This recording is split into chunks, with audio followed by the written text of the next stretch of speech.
Барлықтарыңызға сәлем, менің каналыма қош келдіңіздер. Мен бүгін осындай мраморный кекс пісірем. Пісіру жолын білгілеріңіз келсе, видеомды соңына дейін қараңыздар. Каналыма жазылмаған болсаңыздар, каналыма жазылып кетіңіздер. Келесі видеомды жіберіп алмас үшін қоңыраушаны басып кетіңіздер. Енді біз осындай үй жағдайында кекс пісіру үшін бізге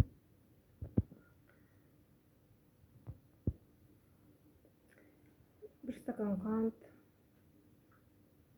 200 грамм сары май, бөлме температурасындағы жұмсақ сары май. Соны екеуін миксермен араластырамыз.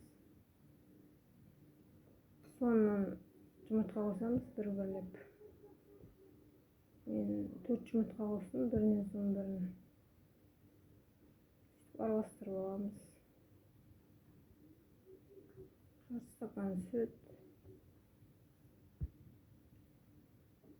Менде қолдың сүті, бірақ кез келген дүкен сүті бола береді. Араластырып аламыз солай. 2 стакан ұнға 2 шай қасық разрыхитель қосып араластырып алдым. Ұнды електен өткізіп алдым алдын ала.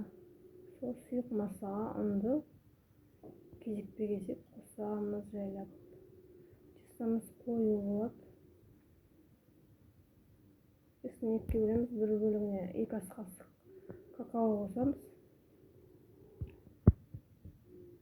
Тесті 2 түрлі болады, біреуі ақ, біреуі қоңыр. Какао қосқан бөлікке 1 ас қасық сүт қостым.